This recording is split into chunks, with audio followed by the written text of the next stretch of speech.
नमस्कार, न्यूज अड्डा के सोनार बांग्ला सीरीज में आप सभी का स्वागत है। पश्चिम बंगाल के चुनावी चौपर की अगर बात करें तो ये पूरी तरह से सज चुका है। हर प्यादा जो है वो अपनी अपनी जगह पे बैठ के अपने चाल का इंतजार नहीं कर रहा है, बल्कि बड़े ही अग्रेसिव तरीके से एक दूसरे पे वॉर भी कर रहा है। और इस चुनावी चौपर में अगर देखें तो बिहार के रणनीतिकार, महान बिहार के लाल पीके यानी कि प्रशांत किशोर की भी एंट्री हो चुकी है। प्रशांत किशोर ने दावा किया है कि अगर बीजेपी को पश्चिम बंगाल के इस विधानसभा चुनाव में 2 डिजिट में यानी कि 2 नंबर में भी अगर सीटें आती हैं तो वो ट्विटर छोड़ देंगे। अब प्रशांत किशोर जी ये बताइए कि आपके ट्विटर छोड़ने से किसी का क्या भला होगा और क्या बुरा होगा? कौन सा किला ढह जाएगा और भारत किस प्रगति से वंचित रह जाएगा? ये बताना बेहद जरूरी है आपके लिए कि आपके ट्विटर छोड़ने का मतलब क्या है। आप क्यों ट्विटर छोड़ने की धमकी दे रहे हैं कि अगर बीजेपी को ये सीटें आ गई, 10 से ऊपर सीटें आ गई या 10 सीटें आ गई तो मैं ट्विटर छोड़ दूंगा। अब भारत का विकास या पश्चिम बंगाल का विकास जो है वो आपके ट्विटर पे तो डिपेंडेंट है नहीं, ना ही पश्चिम बंगाल की जनता आपके ट्विटर को फॉलो करती है। वैसे ये बताइए कि आप जब बिहार का असेंबली इलेक्शन चल रहा था तो कहां गायब थे?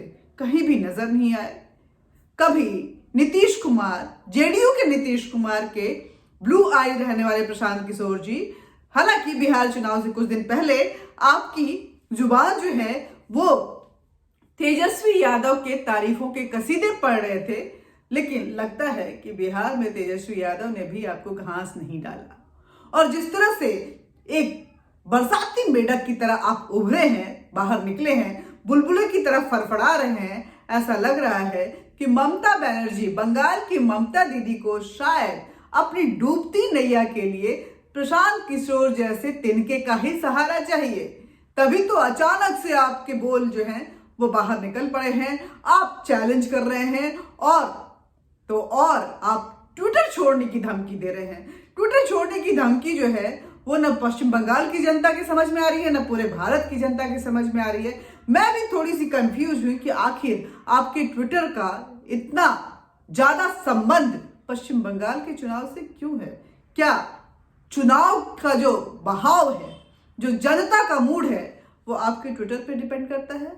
आपको कहीं इस बात की खुशफहमी है कि मैं जो ट्विटर पे लिखता हूं वही एक मोशन बन जाता है, वही एक मोड़ बन जाता है, हवाओं में वो शब्द जो हैं वो उछलने लगते हैं और जनता उसको लपक लपक के पकड़ती है और जाके वोट का बटन आपके अकॉर्डिंगली दबा देती है। चलिए कोई बात नहीं। इधर ममता दीदी ने भी जवाबी हमले शुरू कर दिए हैं अमित शाह के ऊपर। उन्होंने कहा है कि अमित शाह ने जो भी बातें पश्चिम बंगाल दौरे में कही हैं वो बेहद झूठी है। जो बीजेपी है वो एक चीटर पार्टी है और इसका वो माकूल जवाब देंगी। हालांकि अगर अमित शाह की बात करें तो अमित शाह ने ममता बनर्जी पे कोई 1-2 नहीं बल्कि 85 सवाल खड़े किए हैं। भ्रष्टाचार से लेके भाई भतीजावाद से लेके यहां तक कि दुर्गा पूजा, हनुमान जयंती सबको याद दिलवा दिया कि ममता बनर्जी सिर्फ भ्रष्टाचारी ही नहीं है, बंगाल का विकास ही नहीं रोकी हुई है, बल्कि वो हिंदुओं के विरोध में है, वो देश हित में काम नहीं कर रही हैं, वो बांग्लादेशियों के हित में काम कर रही हैं। और बंगाल के विकास की सबसे बड़ी रोड़ा अगर कोई है तो वो ममता बनर्जी है। यही नहीं, उन्होंने कहा कि बीजेपी के 300 कार्यकर्ताओं की हत्या का जो जिम्मेदार है वो ममता बनर्जी है, तृणमूल की सरकार है। अब देखना होगा कि आखिर ममता बनर्जी इन सारे आरोपों का किस तरह से जवाब देती हैं और इस सटीक जवाब को जनता कितना समझ पाती है, कितना कन्विंस हो पाती है। हालांकि ये राह बेगाहे ममता बनर्जी की तृणमूल कांग्रेस की तरफ से धमकियों का दौर जो है वो जारी है। और आपको बता दें कि पश्चिम बंगाल के नादिया में अभी कल की ही बात अगर ले तो बाकायदा दीवारों पे ये स्टेटमेंट दिखा गया, ये धमकी दी गई है कि अगर कोई भी तृणमूल कांग्रेस के विरोध में वोट करता है तो खून की नदियां बह जाएंगी। बीजेपी के प्रो में अगर कोई वोट करता है तो उसका भुगतान देना पड़ेगा, उसको भुगतना पड़ेगा। अब देखना ये होगा कि जनता डर के और भय के मारे जाके बटन दबाती है या जनता विकास के इंतजार में एक बार फिर कमल खिलाती है। खैर, इन सब के बीच में इंतजार मुझे इस बात का है कि इस चुनावी चौकर में आखिर शकुनी रूपी प्रशांत किशोर अपनी कौन सी खेल, अपना कौन सा रोल अदा करते हैं और महाभारत के, पश्चिम बंगाल के चुनावी महाभारत के इस मोड़ को कौन सी दिशा देते हैं।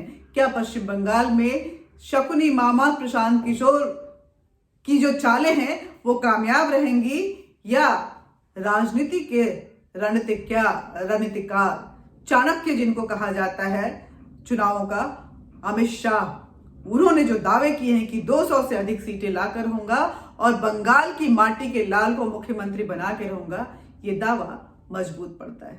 आज के लिए बस इतना ही, लेकिन पश्चिम बंगाल के इस सोना बंगला सीरीज में आपसे रूबरू होती रहूंगी, आप तक बातें पहुंचाती रहूंगी और आपसे अपनी चीजों को साझा करती रहूंगी। लेकिन मैं चाहती हूं कि आप भी अपने विचार हम तक साझा जरूर करें और हमसे जुड़े रहें। आज के लिए इतना ही, बस नमस्कार।